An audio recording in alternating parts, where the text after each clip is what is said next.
Selamat pagi, saya Mak Winkin. Hari ini saya akan bentangkan etika dan peradaban dalam acuan Malaysia. Pertamanya, pengenalan. Objektif pembentangan ini adalah untuk memahami konsep etika dan peradaban dalam konteks Malaysia dan menganalisis perkembangan sejarah etika dan peradaban di Malaysia.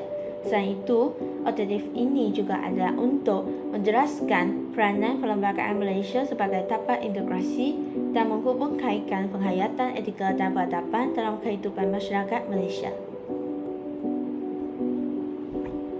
Etika merupakan prinsip moral atau nilai-nilai akhlak iaitu adab sopan santun yang menjadi pegangan seseorang individu atau sesuatu kumpulan manusia, termasuklah soal apa yang betul dan salah, serta bagaimana individu harus berinteraksi antara satu sama lain.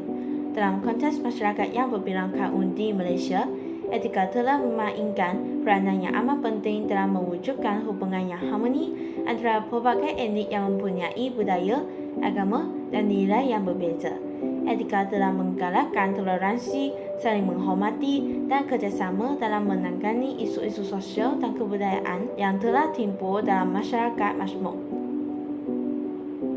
Manakala peradaban pula merujuk sistem dan tahap perkembangan sosial sesuatu bangsa, kemajuan sosial dan kebudayaan sesuatu bangsa. Dalam konteks Malaysia, peradaban telah merangkumi pelbagai aspek seperti seni, bahasa, agama, sistem nilai serta cara hidup masyarakat yang berbeza. Masyarakat Malaysia yang terdiri daripada pelbagai kaum dan budaya memerlukan peradaban yang inklusif dan menghargai kepelbagaian untuk mewujudkan kesempatan yang kuat dan kukuh. Antara kepentingannya termasuklah menjadi asas kepada pembangunan masyarakat yang harmoni dan aman. Jika tiada etika yang menggalakkan persatuan dan toleransi dan tiada peradaban yang menghargai dan menerima kepelbagaian, kesatuan nasional akan sukar tercapai.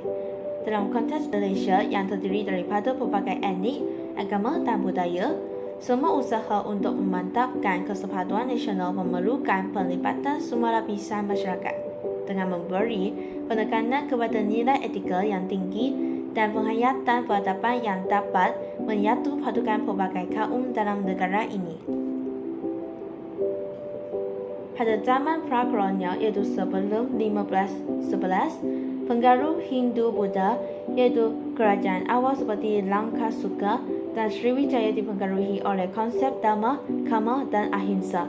Kedatangan Islam pada abad ke-13 dan ke-14, nilai-nilai Islam seperti Tauhid, Adab dan Akhlak Mulia membentuk etika masyarakat. Kesultanan Melaka menjadi pusat penyebaran Islam dan membawa hukum kanun Melaka.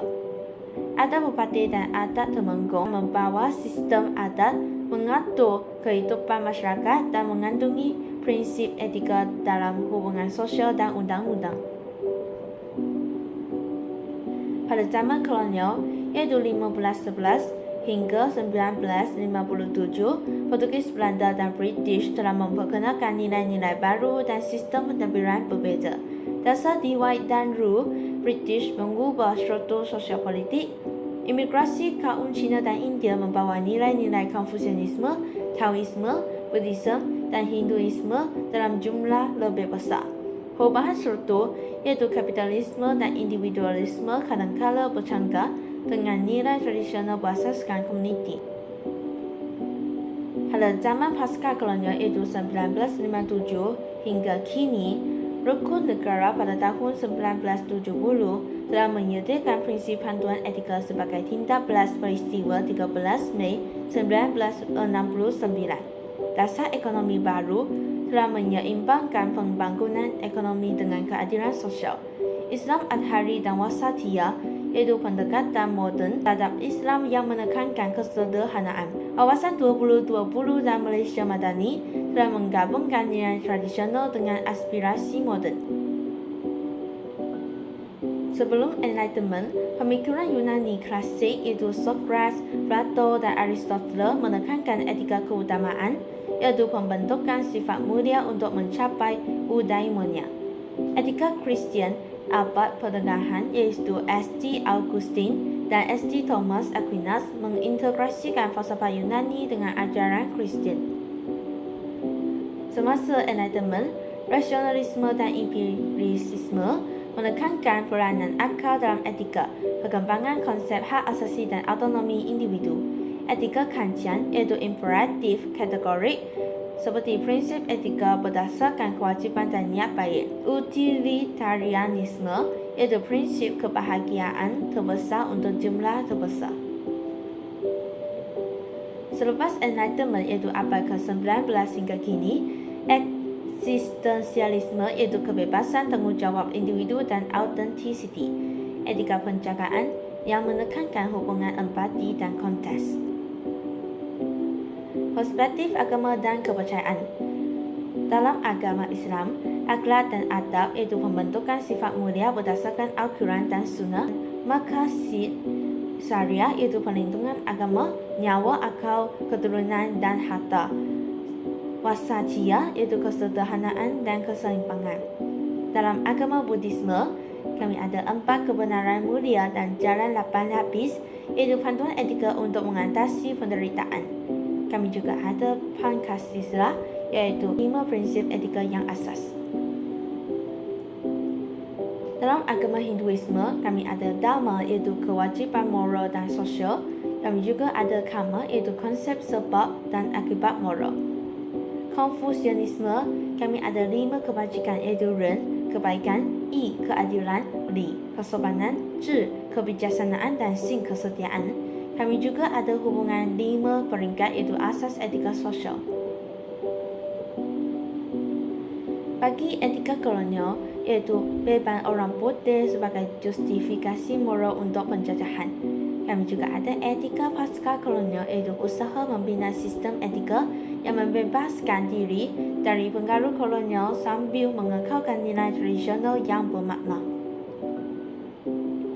Pada peringkat individu, pembentukan akhlak itu melalui pendidikan formal dan tidak formal. Kami juga ada pengurusan diri dalam disiplin diri dan kawalan emosi. Contohnya, menunaikan tanggungjawab, bertindak jujur, menghormati hak orang lain.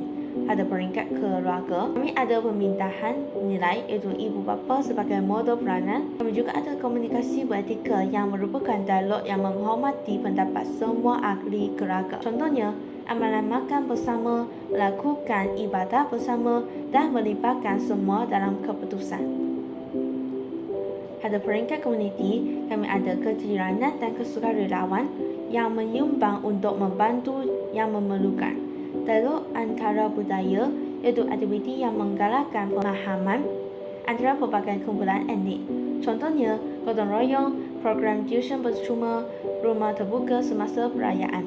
Pada peringkat masyarakat iaitu lokal dan global, kami ada penlibatan sivik yang mengambil bahagian dalam proses demokratik.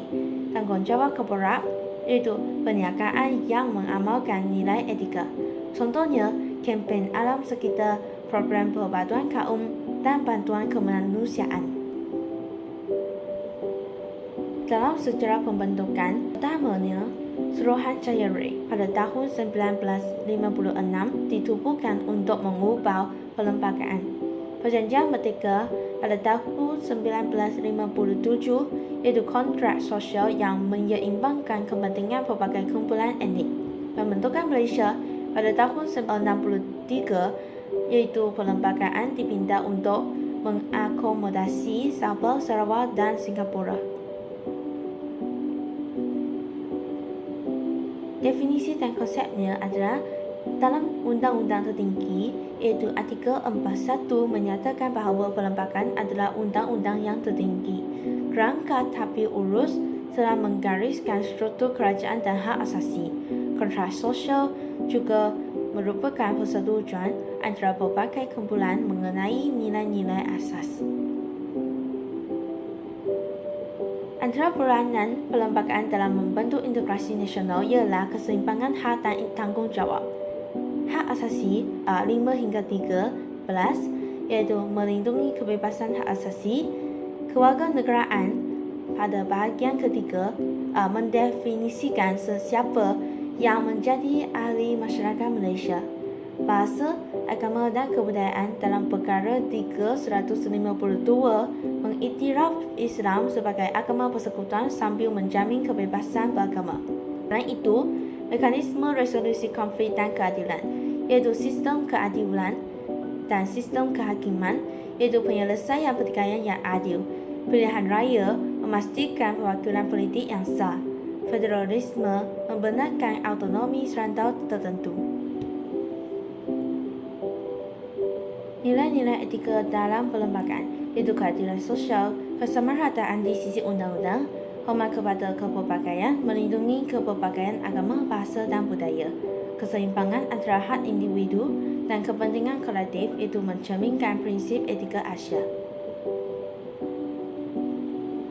Kesimpulannya, dalam pembentangan ini kita telah meneroka evolusi nilai-nilai etika di Malaysia, iaitu bagaimana tradisi Hindu, Buddha, Islam, Konfusianisme dan Barat telah membentuk lanskap etika yang unik. Perspektif pelbagai terhadap etika, iaitu pemahaman etika dari sudut sejarah, pemikiran, agama dan konteks pasca kolonial.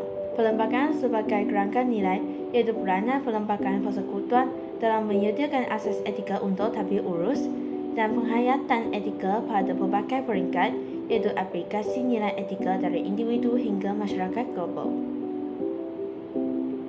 Memahami dan menghayati etika dan peradaban penting untuk Persatuan Nasional, iaitu menyediakan asas untuk persatuan dalam kepelbagaian. Identiti kolektif, iaitu membentuk identiti Malaysia yang unik. Penyelesaian konflik, menyediakan kerangka untuk menyelesaikan ketegangan. Dan pembangunan mampan yang memastikan pembangunan seiring dengan nilai kemanusiaan. Setakat ini sahaja daripada saya. Sekian, terima kasih.